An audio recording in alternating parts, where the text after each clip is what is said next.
Magandang umaga, narito na ang mga balita sa inyong PRTV News Break. Naglandfall na ang bagyong Uwan. Nasaan na kaya ang bagyo at gaano pa rin ito kalakas? Alamin natin ang latest mula kay Pag-asa Weather Specialist Grace Castañeda. Miss Grace, magandang umaga.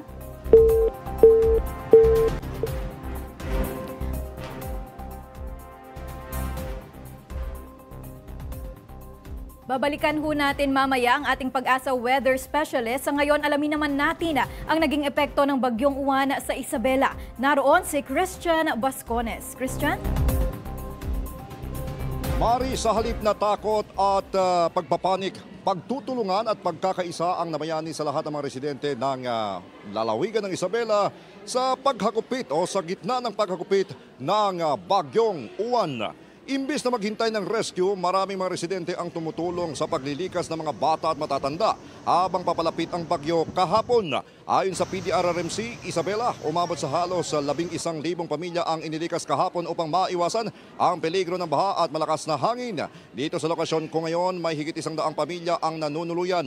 Ang iba ay walang dalang gamit, kundi damit na basa at tuwalya, kasama ang pag-asang makakauwi sila ng pagsipat ng araw na ito. Sa loob ng evacuation center, may mga pamilyang nagpapalitan ng pagkain, may mga volunteers na nag-iinit ng pagkain para sa mga bata at may mga nakaupo na lang sa sahig na hindi makakalimutan ang gabing na daan kagabi. No? Sinabi ng mga opisyal na prioridad ang mga matatanda at may sakit kaya inihiwalay sila na para sa mas maluwag na lugar para madaling masuri ng mga nurse at health workers. Nasa alert status naman ang mga response team at handang rumesponde kung kinakailangan, lalo na sa mga lugar na may mataas pa rin ang tubig at hirap madaanan. Tuloy-tuloy ang pamamahagi ng family food packs, tubig, hygiene kits, damit at kumot habang pinagsisikapan ng pamahalaan na may babalik ang kuryente sa mga lugar dahil sa paghagupit ng bagyong Uwan. Ngayon, maaari nakakasama natin si Nanay Lilia, isa sa mga residenteng lumikas. Nanay, kailan pa po kayo lumikas at pumunta dito sa evacuation center? Kanina lang, sir. Kanina lang? Hindi makalabas. Bakit hindi po kayo nakalikas ka? Ano po? Walang pumunta doon sa sasakyan. Walang pumunta sa sasakyan. Kanina lang umaga. Kamusta naman po yung inyong gabi, no? Sa harap o sa gitna ng paghagupit ng bagyong Uwan, ang lakas ng hangin dito sa Isabela kagabi?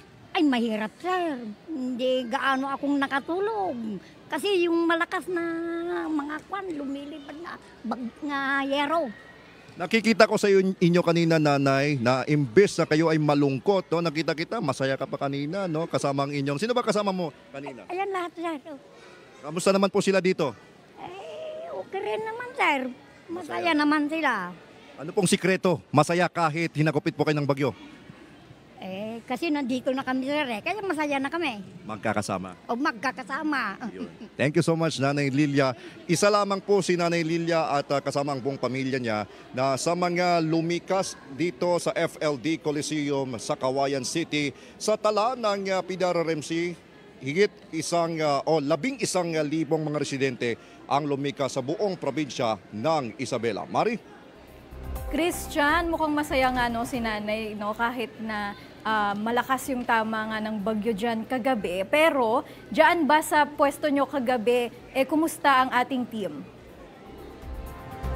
Siniguro naman ng DSWD na naibibigay at komportable yung ating mga residente o mga bakwit dito, no? Dahil binibigay yung kanilang mga pangangailangan, mga family food packs at mga hygiene kits at may maayos na palikuran kung saan na pwedeng maligo at yung malawak na espasyo. At guess what, Mari? Ito yung evacuation center na naka-full air condition ang buong gym. Pinabukas nila ito ng alkalde ng Cauayan para maging maayos at komportable ang mga residente dito. Maraming salamat at ingat kayo dyan, Christian Bascones. Dumako naman tayo sa Mountain Province na dinaanan din ng bagyo kagabi. Naroon si JM Pineda. JM? Bagaman hindi direktang tinamaan ng Super Typhoon Uwan itong Mountain Province, pinaramdaman naman ito ang malalakas na hangin at malakas na buhos ng ulan kagabi. Yaw ng hangin ng bagyong Uwan ang mga puno at sanga dito sa Bontoc Mountain Province. Kahit ang mga nakasabit na mga trapal, hindi pinalagpas at winasiwas ng hangin. Sa pag-ikot nga ng PRTV News Team sa sentro ng bayan ng Bontoc, nagkalat ang mga dahon at sanga sa daan dahil pinalipad ito ng malalakas na hangin. Rinig din kaninang madaling araw ang sipol ng hangin at langit-ngit ng mga yero. Magdamag din na nagmonitor ang hanay ng Mountain Province PDRMO sa lagays ng Chico River na isa sa mga umaapaw na ilog sa Mountain Province. Bandang alas 3 ng madaling araw nang iniangat ito sa orange level ang ilog dahil sa posibleng pagbaha. Pero pasado alas 6 naman ang ibinaba na ito sa normal level. As of 9 a.m. may 5 pang ilog sa Mountain Province ang nasa alert level at patuloy na binabantayan ng mga otoridad. Halos 1,000 naman ang mga individual ang lumikas dahil sa banta ng bagyong Uwan. Ang ilan sa kanila ay pumunta sa mga kamag-anak na malayo sa hazard zone.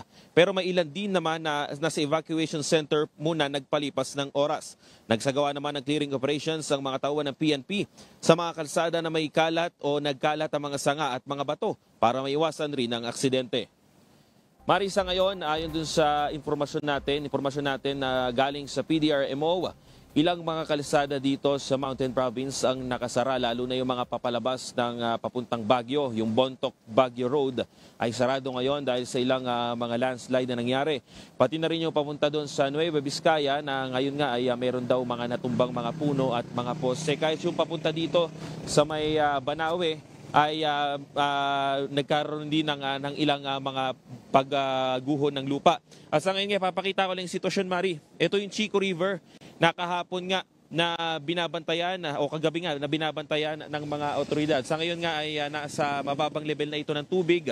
Pero makikita ninyo malakas pa rin ang agos ng tubig dito sa Chico River kaya napakadelikado pa rin na lumusong o lumapit dito sa ilog na ito. Kita rin dito, Mari, sa kinilalagyan natin yung ilang mga kabahayan dito sa gilid ng Chico River. Ito yung kahapon pang sinasabihan ng mga otoridad na sana ay lumikas na agad kasi kahapon kanina ng madaling araw ay inangat sa orange level itong Chico River. Sobrang delikado daw yon, sabi ng PDRMO, sinyalis daw yon na dapat nang lumikas dahil nga sobrang delikado na ng lugar at lalo na doon sa mga gilid ng kalsada. Kung makikita nyo naman yung ilang mga kabahayan, talagang konting angat lang ng ilog, nandun na agad yung tubig baha dito sa Chico River. Doon naman banda sa Mari, sa ilang mga lugar dito sa Mountain Province, sa pag-iikot natin kanina, tanging mga kalat lang ng sanga. Tapos may ilang ding mga dahon na nagkalat dito dahil nga sa sobrang lakas ng hangin. Kung i-explain ko nga, talagang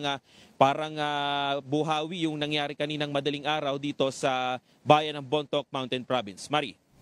Maraming salamat at ingat, JM Pineda.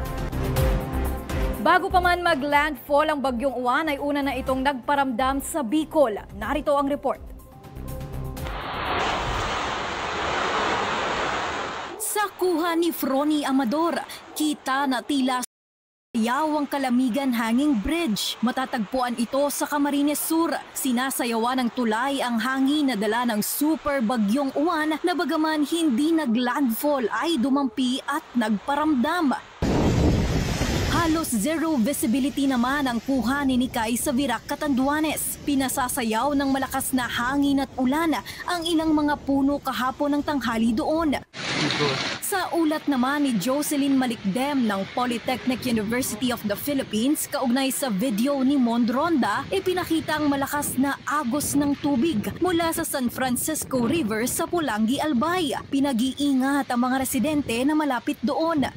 Malakas na hangin at baha ang ipinasilip naman ni Toto Jevlog sa kanyang social media account. Maririnig pa ang pagsipol ng malakas na hangin. Halos wala na ring makita sa lakas ng hangin at matinding ulan base sa video naman na kuha ni John Tudok Lavares. Samantala, sa kuha ni Cherry May Morales, kita ang pagkakasira ng Philippine National Railway sa boundary ng Maipon at San Rafael sa Ginubatan, Albay. Halos bumagsak na ito sa pagkakasira ng pundasyon matapos ng bagyong Uwan. Wala pang anumang pahayag ang DOTR o PNR kaugnay dito. Naramdaman din ang bagyong Uwan sa Metro Manila. Alamin natin ang naging epekto nito mula kay Angela Babad. Angela? Mari, ngayon nga ay nandito tayo sa bahagi ng Santo Niño Bridge dito sa may Marikina River. Officially, sa page ng Marikina PIO, kaninang 7 o'clock ng umaga ay nasa 13.4 meters yung level ng tubig.